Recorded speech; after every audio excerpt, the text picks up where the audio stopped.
Un jour, on a demandé à Jésus quel était le plus grand des commandements. On voulait l'éprouver. Et Jésus a dit, tu aimeras ton Dieu de tout ton cœur. Et voilà le deuxième commandement. Il va avec.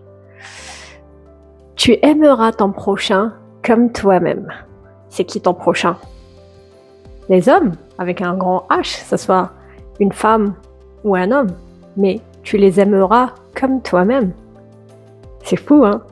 Et beaucoup de personnes me diront, ouais, mais il faudrait déjà qu'on me fasse du bien à moi, c'est moi le prochain, parce que moi aussi j'ai besoin qu'on me fasse des trucs bien, moi aussi j'ai besoin qu'on m'appelle au téléphone pour avoir de mes nouvelles, moi aussi j'ai envie qu'on contribue financièrement à payer mes courses, tout ça.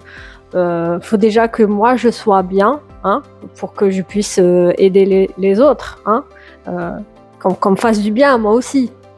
Et je comprends, parce que on a envie que les gens nous appellent, on a envie qu'on nous fasse du bien à nous aussi. Mais tu sais, j'ai compris un truc. J'ai appris ça tardivement peut-être, je sais pas. Mais en tout cas, une personne, un homme avec un grand H, une femme ou un homme, un être humain, ne pourra pas te porter. Jamais aucune personne ne pourra te porter complètement. Jamais une personne, un homme avec un grand H ne te rendra complètement heureuse ou heureux. Ça n'arrivera jamais. Parce qu'un homme, c'est comme toi. Seul Dieu peut te faire du bien. Et quand je dis homme, je dis avec un grand H, un être humain. Seul Dieu peut te faire du bien. Et dis-moi, quand tu lis les 4 évangiles, quand tu lis Jésus, quand tu lis comment il était merveilleux avec les gens, est-ce que ça te donne pas envie de faire pareil? Est-ce que quand tu lis les évangiles, tu ne pleures pas en te disant, mais c'est quoi ça? C'est juste incroyable, c'est trop beau. Et j'ai envie d'être à son image, j'ai envie d'être comme lui, j'ai envie de faire du bien comme lui, j'ai envie d'être dans cette joie et j'ai envie d'être une personne qui sème de la joie autour de moi. J'ai envie que quand on me voit, on me dise « Ah, celui-là ou celle-ci, il est chrétien, elle est chrétienne ». Et j'ai envie qu'on voit Jésus en moi. J'ai envie de partager toute cette joie que Jésus me procure. Tu sais, un jour, je suis tombée sur Ésaïe 58. Et je l'ai reçu, comme ça, comme une gifle. J'étais là, ah ouais, c'est comme ça. Mais je pensais que Dieu attendait de nous, qu'il s'occupe de nous tout simplement. Et j'ai été émerveillée et j'ai aimé Dieu. Parce que j'avais lu, bizarrement, hein, j'avais lu ce passage avant de lire les 4 évangiles, c'est-à-dire avant ma conversion en 2017. Mais j'avais comme pas abandonné la foi, je dirais pas ça, j'avais toujours la foi, mais j'avais comme limite abandonné Dieu. Écoute ce verset. C'est le verset 9 de Ésaïe 58. Alors c'est tout un chapitre, hein, je t'invite à le lire parce que moi il m'a fait quelque chose. Mais je vais pas te lire en entier, mais je vais te lire le verset 9. Alors tu appelleras et l'Éternel répondra. Tu crieras et il dira « Me voici ». Qu'est-ce qu'on aimerait que Dieu nous dise « Me voici » hein? Si tu éloignes du milieu de toi le joug, le poids, tu sais, quand tu fais du mal à quelqu'un, les gestes menaçants et les discours injurieux, si tu donnes ta propre subsistance à celui qui a faim, c'est un truc de fou. Si tu rassasies l'âme indigente, ta lumière se lèvera sur l'obscurité et tes ténèbres seront comme le midi. Mais j'aime ça. Alors tu appelleras et l'Éternel répondra. Tu crieras et il dira « Me voici ». Alors, je suis un être humain, hein. Moi aussi c'est moi. Qu'est-ce que Dieu peut faire pour moi? Mais j'ai trouvé ça tellement, tellement beau.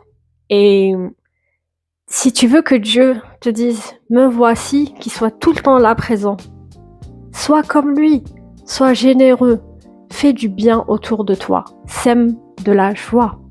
Dans le livre de Matthieu, le Nouveau Testament, il y a Jésus qui dit un truc dingue, c'est que y a des gens dans les derniers temps, enfin le jour J, où on est censé partir, et ils ont dit « Mais pourquoi tu nous emmènes pas avec toi ?» Je veux dire, je paraphrase. On a chassé des démons pour toi. On a cru en toi, on a chassé des démons. Et il s'est rien passé. Ben, là, on vient pas avec toi, tu nous refuses l'accès, tu nous fermes la porte. Et Jésus dit, allez-vous-en, vous qui commettez l'iniquité. L'iniquité, ça veut dire le mal. C'est un truc de fou. Ça veut dire qu'ils chassaient des démons. Ils se croyaient supérieurs. Et je demande à Dieu pardon, tu vois. Je demande à Dieu pardon parce que pendant longtemps, et ces derniers temps même, j'ai fait que être focalisée sur ça, tu sais, comment chasser les démons, comment être plus puissante, parce que la première fois, ça n'a pas marché, tu vois. Et j'étais là, mince, comment il faut faire? Tu sais, j'ai focus là-dessus. C'est quoi être chrétien? Et le plus dingue dans tout ça, c'est que Jésus dit, je suis tombé malade et vous êtes venus me voir. J'avais faim, vous m'avez donné à manger. J'étais nue, je paraphrase. J'étais nue, vous m'avez vêtue. Et les gens qui sont entrés par cette porte-là, ils ont dit, mais quand est-ce qu'on t'a vu nue? Quand est-ce qu'on t'a vu malade? Et il a dit, à chaque fois que vous l'avez fait pour quelqu'un, c'est à moi que vous l'avez fait. C'est trop beau. Je crois moi comme tout le monde, on n'a jamais vraiment compris l'impact que ça avait, le poids que ça avait de faire du bien autour de moi, de soi. Et j'ai envie de poser cette question. J'ai envie de me poser cette question. C'est quoi être chrétien de nos jours? Parce que Jésus dit, c'est à ceux-là qu'on reconnaîtra que vous êtes mes disciples. Si vous faites du bien les uns les autres, si vous aimez les autres comme vous-même. Et il faut que ça rentre là-dedans, moi comme pour vous, je le dis pour moi comme pour vous. Qu'est-ce qu'être chrétien aujourd'hui? Parce que je vois beaucoup de personnes sur les réseaux qui font du bien, par exemple, ils donnent de l'argent aux pauvres et tout ça, ils filment les gens. Mais qu'est-ce qu'il a dit Jésus?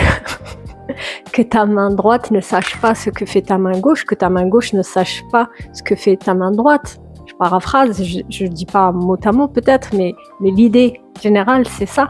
Alors ok, on ne peut pas aider tout le monde, c'est une réalité. Moi j'ai pas les moyens d'aider tout le monde et j'ai pas non plus l'emploi du temps pour aider tout le monde. On est d'accord, Mais faisons ce petit exercice. Que ce que ta main trouve à faire, fais-le. C'est un verset de la Bible. Qu'est-ce que ta main trouve à faire, fais-le.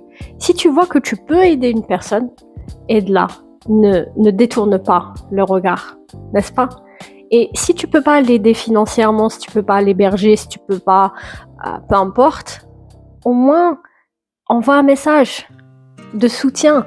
Appelle régulièrement, est-ce que ça va, comment ça se passe pour toi, est-ce que je peux prier pour toi, est-ce qu'on peut prier ensemble. Ne laisse pas cette personne-là comme ça. Oh Seigneur, aide-la, mais je n'ose pas l'appeler parce que ça va être pire, elle va me demander plus et je demande pardon à Dieu si j'ai pu faire ça. Juste un petit exercice, choisis un jour dans la semaine où tu appelles une personne qui se sent seule, qui a des soucis peut-être, un jour dans la semaine. Et si tu n'oses pas l'appeler, peut-être un message, peut-être un vocal. Mais fais ce petit exercice-là, peut-être pas toutes les semaines, peut-être toutes les 2 semaines. Choisis-toi un temps, une personne, ça peut être plusieurs personnes, c'est toi qui décides. Mais fais ce geste-là d'aller vers la personne. Comment ça va? Est-ce qu'il y a une personne qui est à l'hôpital? Peut-être qu'elle se fait opérer. Un petit message. Ça fait toujours plaisir, ça donne toujours du baume au cœur. Comment est-ce que tu vas? J'ai su que tu étais sortie de l'hôpital. Est-ce que tu te rétablis bien? Est-ce que tout va bien pour toi? Est-ce que tu veux que je vienne prier pour toi? Est-ce que tu veux qu'on prie ensemble? Je te souhaite un bon rétablissement. Peu importe. Mais faisons ce geste-là. Moi y compris, parce que je suis pas parfaite. Heureusement que Jésus m'aime, et il vous aime aussi. Faisons ce petit exercice. Semons du bien autour de nous. Et n'oubliez pas que votre main gauche, je paraphrase, ne sache pas ce que fait votre main droite. Faites-le pour Dieu. Et tout le monde saura que vous êtes ses disciples. Souris, tu es béni. Ciao, ciao.